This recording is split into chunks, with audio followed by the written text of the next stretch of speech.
Hi guys, it's Darren Stevenson back with another video. As you can probably tell, my throat is absolutely cabbaged and the cat's just interrupted me. So I'm just going to give the cat a little pet there. There we go. Now don't meow again. Alright, so as you can probably tell by my voice, I caught a cold over the weekend and there was a period where I literally couldn't speak. I wanted to make a video on Sunday, but I just couldn't talk, so I just fell asleep instead. So here to assist me if my voice completely just disappears again is my pals Omar Mahmood. Hey. And out of retirement Tim DeGoat Cox. Ew.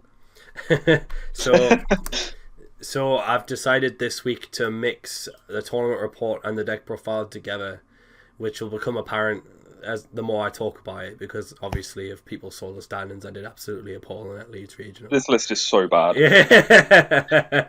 So I prefer last weekend's list where it was closer to Jesse's list where you played the mathematicians and stuff.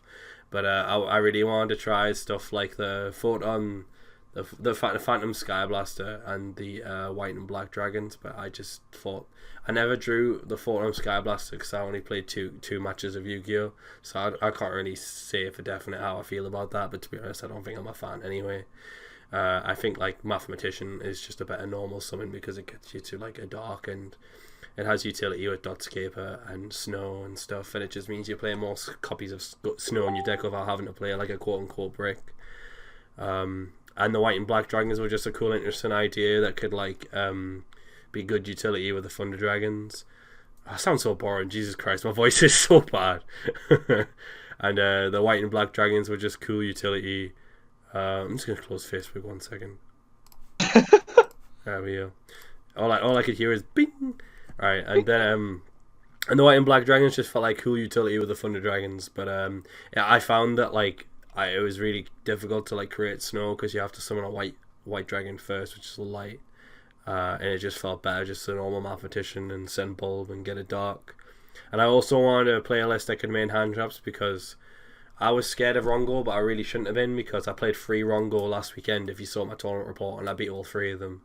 So I guess I was just more scared of more Thunder Dragon players playing a list more similar to this with Snow and stuff, and I felt like I needed to stop them. But I think if you're playing cards like Destrudo and stuff, it probably doesn't matter if they're playing Snow, you can probably just push through it. But what do you guys think? I literally just looked at the list and I just noticed there's no Destrudo and Meh. Yeah, so like I said last weekend, I haven't had time to test for Destrudo or Meh. But I know they're fucked, and I'm going to start testing with them this week because I really do want to play them. But yeah, I just didn't feel comfortable playing with them, and I wanted to try out Borrow Sword and Borrow Lord, and I really like Borrow Sword. But there's just no space for Borrow Sword if you play Brian Eck and Yazzie. Yeah, Borrow Sword and Borrow Load are insane, but I played a similar sort of thing yesterday, and I found space for the Yazzie as well. Okay. But yeah, Destrudo and Meh is actually just way too good. Yeah, I think I would agree with you. I think it's just too silly. They're too mental, and it just makes going second crazy. Yeah, there's just too many free summons kind of thing.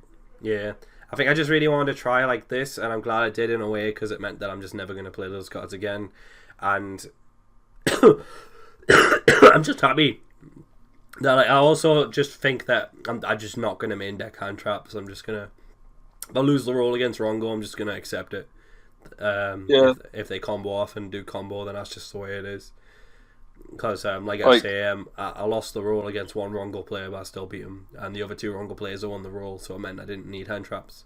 And a lot of the time where I had an opening hand, I had a Ash or an Impermanence, and it meant since I didn't have a 5-card hand with engine cards, I couldn't play Yu-Gi-Oh. Yeah, that's the big issue with playing hand traps in the Thunder Dragon deck, really. But the dangers kind of fix it a little bit, but not enough. I think my logic for playing hand traps also was when you do your Saryuja stuff, it means that you have something to dig for, an extra. Yeah, it gives you card. insane draws. Yeah. But it's just not necessary at all to do that. Yeah, I think potentially the best hand trap is just Gamma. Maybe. Yeah. Gamma's just really good. I was thinking of just playing Gamma as well. because it has applications so when you go first as well, because If you Yeah, 'cause activate like Brilliant or Law, Sock, Gold Sock. and then like they hand trap you and you gamma them, it's just mental. Yeah, like Gamma is just potentially such a blowout against like everything, Yeah. which is just pretty insane, really. Like, Yeah, I think potentially I might try a list at main decks gamma, but I might just not bother with the main hand traps approach and just play just uh 40 plus engine cards kind of thing. yeah, I think that'll Yeah. be better. I'm not sure how popular this deck will get, but Um, I imagine if people are going to yeah. play Thunder Dragons, they'll probably play this version. Yeah, I think the build that just like Jesse's build is probably just the way to go, really, at the moment. Yeah, I So, I agree. deck feel set like or this whatever. version is getting more popular now. I just noticed more people playing it. That's what I thought people were going to do at Leeds because it was already popular in like the Yorkshire area. Because when I played in Chesterfield regionals, I played like quite a few Thunder Dragons, and a couple of which were playing like the snow stuff and dangers. So I figured after Jesse did well at that YCS, it would get even more popular. But I didn't really see it around. Yeah, Uh, I'm kind of surprised about that actually. Like, oh, it seems like it's probably going to be one of the more popular decks when people realize that. Like, Nine Dangers is insane. Just like yeah, I think how like insane the deck is. Like, I absolutely love playing the dangers because they're just so good. they are insane. Like, they're all upstart goblins, kind of. Like, They summon a body and you draw a card, and at the yeah, very worst, you just summon a body, and that's like exactly. fine. Like, it's the Curious Axis as well. Like, it's just so powerful. Yeah, arguably, like Curious is probably something that needs addressing because like it's just really Yeah, I really agree. silly. Maybe it's at the good. very least ban Snow. Yeah. That should have happened a long time ago, though. To be fair. Yeah, definitely cause mental.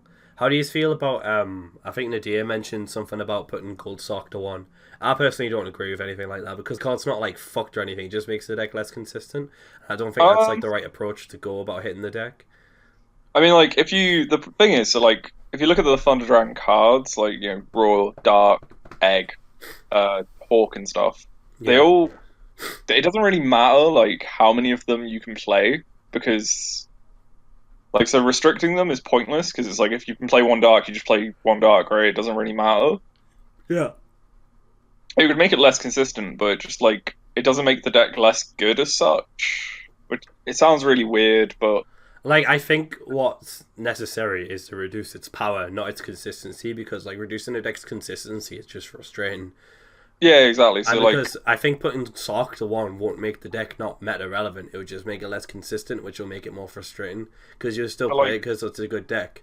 Whereas if you take away Snow or Curious, then you would play the deck like you used to play it, which wasn't inconsistent. It was just consistent, but it just wasn't as powerful. I think the thing about Sark is that it is pretty insane because it does mean you have like a way higher ceiling. Yeah, for sure. Because even if like But yeah, really, 'cause- it's just a starter card, really. Like I don't it's think a star it's card I don't in think regular it's dragon, yeah. I don't think it's fucked. Oh, it's a star card in regular dragon, but in like the other variations, it just raises the ceiling exponentially. Well, because of like Dotscaper and stuff. Dotscaper, like Giant Rex and cards like that potentially in the future. Like, Yeah.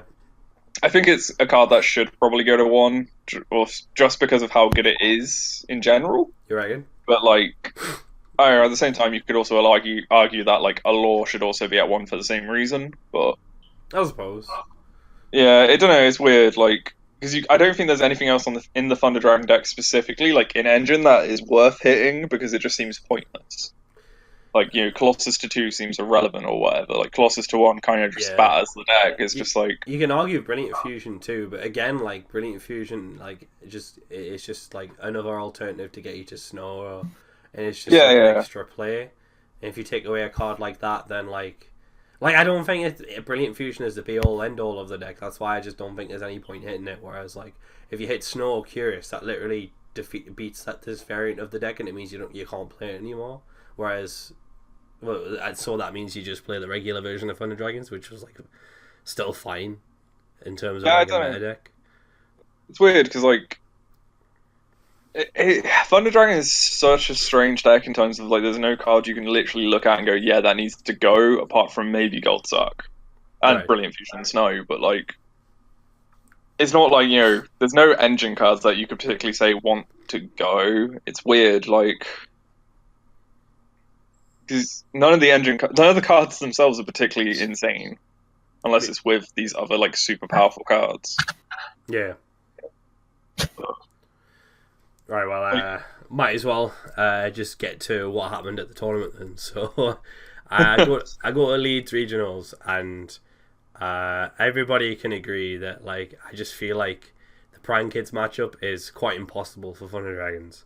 I just don't know how you beat it, and I don't think it's even possible to beat it when you lose the roll. So round 1 I play against Prime Kids, and he like pops off and does his regular thing, and like I have a really really reasonable hand, but I just can't like play through his stuff at all. And then when I start, I had like the problem. Well, game 2 when I started, I had the problem with when I drew in permanents, and actually, first of all, I drew triple Thunder Dragon, Sark, and Allure. So I was just like, wow, this is nice. So I used Gold Sark to banish the Hawk, so I can mulligan away the 3 Thunder Dragons. I put those back, and I kept the Allure, because I was like, right, I need to draw Raw here, so I actually have a play, and try and get some cards back and get a +1. So I drew the Raws, and I was like, oh, thank God. And I go Allure, banish the Raw, draw 2 cards, and then he ashes the Raw, and I'm just like, oh, it sucks. And then the best I can do is just like Colossus Pass with an impermanent set, but of course that doesn't really do anything. So he ends up just like OTKing me, and I'm just like, oh well, whatever. I mean, that just happens. You just have a really rough matchup against Prank Kids, so I just got 2'd. And then round 2 I play against Paleo, and I'm thinking like, oh, this should be like relatively straightforward. I win the roll, and I like pop off. I do like the Curious. I think it was Snow, Titan, Colossus sort of play. But then he activates a Rivalry of Warlords or Gozen match. I can't remember which one. I think it was Gozen. I think he activates Gozen into my board. So I just leave the Titan. And I'm thinking, well, you can't out this Titan, so it's fine. I can just keep swinging with the Titan. Eventually pop that Gozen with the effect. But he kept on like chain blocking the Titan, so I couldn't pop it yet, but I just figured it was only a matter of time.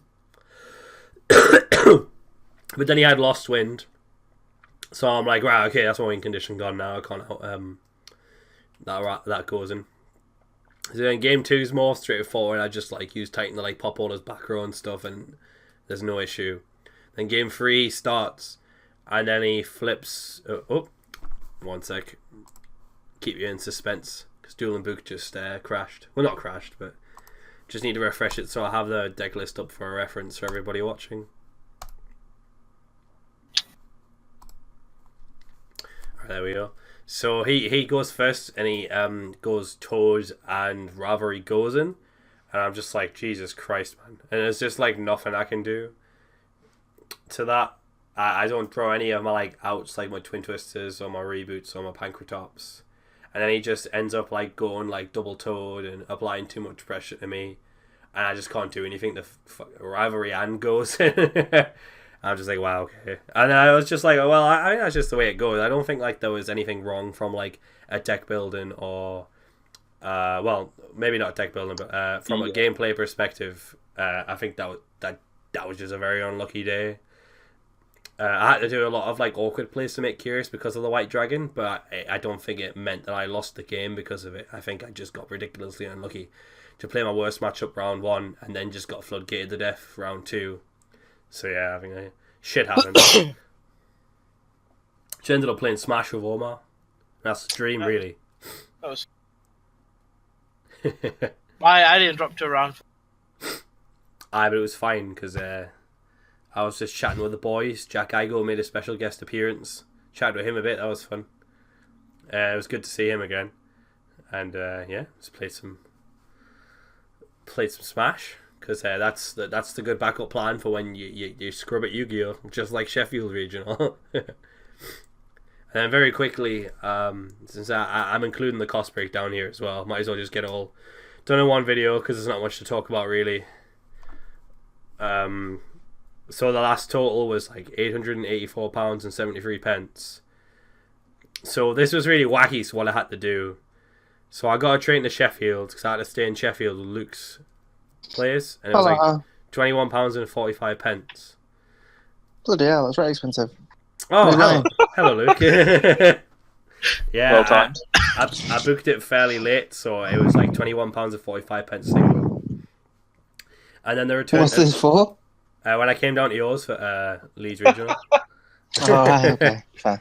So then Sheffield Leeds was to get to Leeds for the regional. It was like £7.90 return, which is like fine. And then Sheffield to Newcastle back was only £9, which was fine. But I stayed at Ahmed's that night, but my alarm didn't go off. Raf didn't get up, and Ahmed didn't get up. So I just missed my fucking train. And it's only valid for that time. So I had to get like an alternative train, and I like shit myself because I thought it was like going to be like £45 single, but thankfully I found like a 22 quid 30 pence one.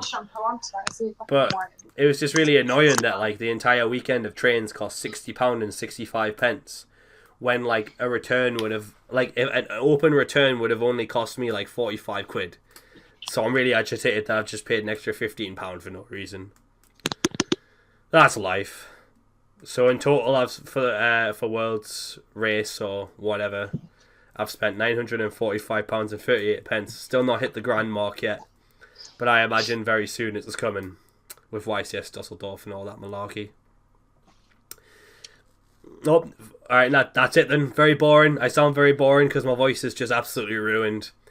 But hopefully, Tim, Omar, and Luke, special guest random appearance, has made it more enjoyable. What up? He just appears like always. I basically left all up to Tim because he played the deck a lot more. Some would say. Altergeist Stealer. Love that Altergeist. Might play it next week. Who knows? And You ain't playing that at the CSL. So yeah, I was just about to promote that. Speaking of which, please tune in to the COD Sports League CSL thing. It's going to be quite interesting because we're going to be playing 3 different formats that we all get to like suspend each. So we'll get to choose whether to play. So we're still all going to be playing standard, yeah. Yeah, standard, goat, or speed duel. So that'll be really interesting to see what we'll play. Me and Luke will be there amongst others: Raphael Nevin, Joshua Oosters, John Gallagher, Joshua Schmidt, just to name a few. Can't remember the rest. Jack Verma I and someone else. and I have no idea. It's just going to be a laugh, I suppose. All right, well, thanks a lot, guys, for making it more entertaining since my voice is terrible. And thanks for watching. Be sure to like, share, and subscribe. Blah blah blah. And don't play this variant of Thunder Dragons because it's poo. And even though I scrubbed the regional, I still hate Nadir. Thanks for watching, guys. See you guys later.